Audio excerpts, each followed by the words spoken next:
So the wonderful world of fourths. Now, fourth intervals are played everywhere on the guitar. You've played a bunch of them. Like you've definitely played this fourth interval, A to D. Okay, and there are a bunch of them on the guitar. The guitar is actually tuned in fourths. So the distance between the 6th string and the A string is a fourth. Same between those two, and those two, except between the 3rd string and 2nd string, because in the relationships of the string changes, that's what a perfect fourth looks like. Okay, so you can play them. It's really easy to play them. That's not the hard part. The hard part is kind of understanding them and using them in very creative ways. So in this video that I'm making now, I'm gonna address answer three questions that you might have. Like how do you use these intervals to actually make some music? How do you use them to play chords, you know, and dyads, like 2-note chords? How do you use them to play riffs, and how do you practice them? So those are going to be the 3 questions that I'm going to answer for you in this video. So basically, the idea is, first of all, to see chords as they fit into these intervals. So if I'm playing a fourth here, the obvious thing that you can see is, okay, it's part of a D chord. So this can be the root, and that can be the 5, and then you can think of this as a little D. Okay, but you can also think of this as a flat 7 and a 3 as part of a B minor 7 chord. So this fourth interval can be a D chord. It can also be a B minor 7 chord.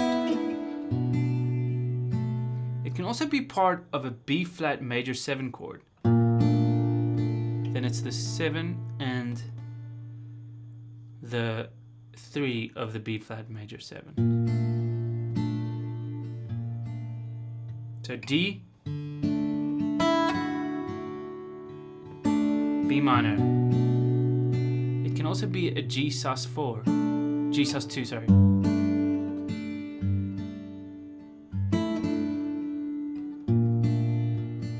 Also be a C, actually just a D over C chord.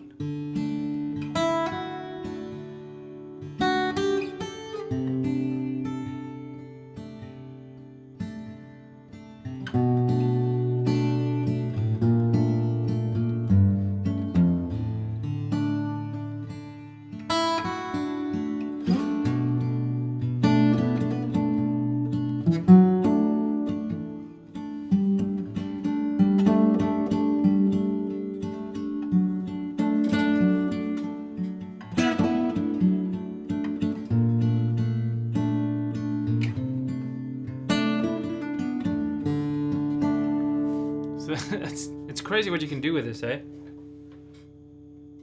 It's really, really nuts. Okay. Anyway, that's how you turn it into chords. So there are those chords that you can turn it into. If you look at the 5th interval over here, you could add an A minor or A major chord.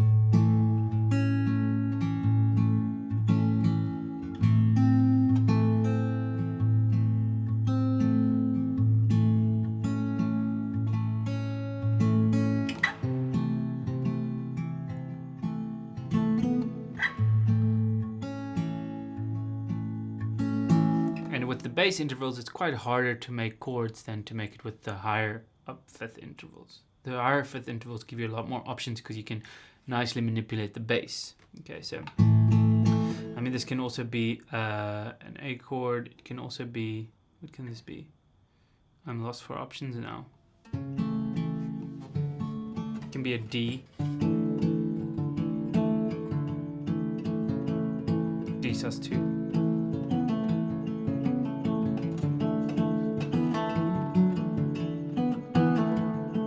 But if you have a higher up 5th, it's way easier, like this one.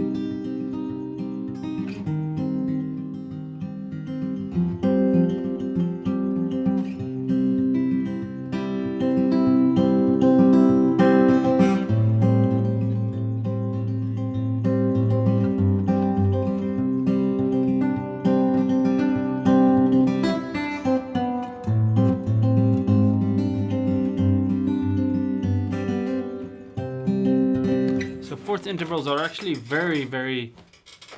Don't tell me this chair is also going to start making squeaky noises. Ugh. I hate it when this happens. I'm going to give this chair back. Kloppers, julle gaan julle stoel terugkry, hoor? Okay. So that's for fourths. Okay, and then the next thing is to ask is how do you play riffs with it? So you've obviously seen this kind of like... Right, that's the obvious example. But John Mayer uses it a lot when he's jamming, and a lot of other players. Like if you go...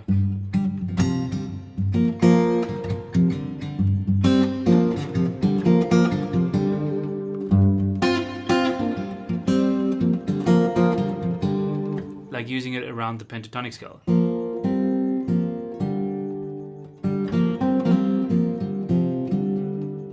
Like just those four places. Da, da, da, da.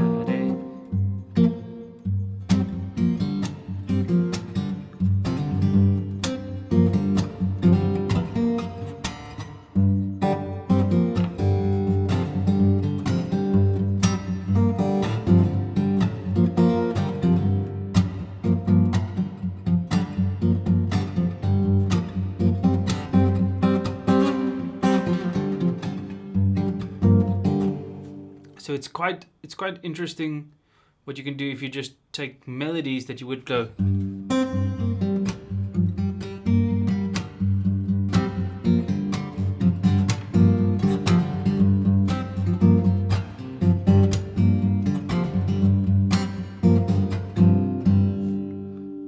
Beautiful. So that's pretty cool how you can do riffs.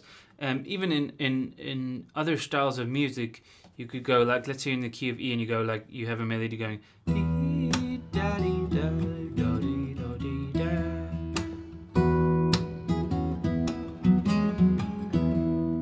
I mean, that sounds way better than just going.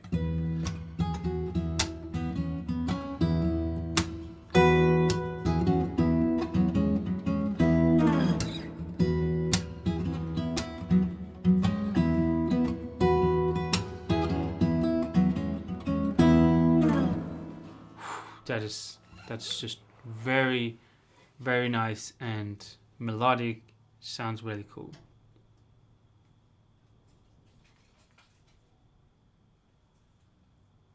Seems like the wind is blowing outside. Okay, what's up, Matthew? What's up, Greggy? So, okay, let's keep going with the fourths. How to practice fourths. Okay, so there's a couple of ways you can practice it. You could practice it through the scales. So you could choose a key.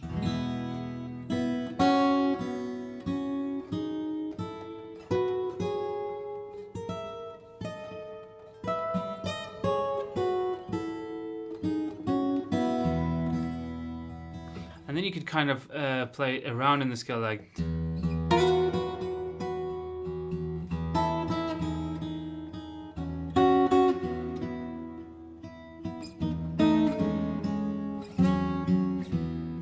Sorry.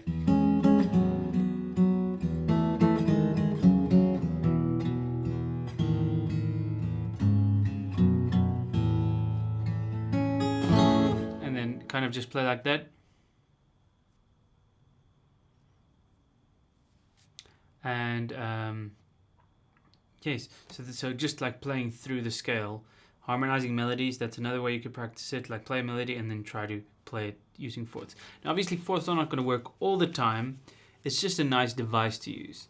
And then another thing, a way to practice it would be with the groovy way that I showed you, with just like in the minor pentatonic way.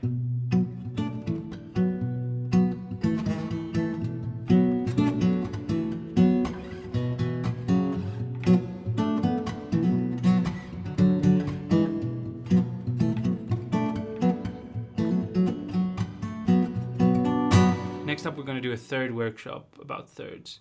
Okay, let's go. Thanks, guys.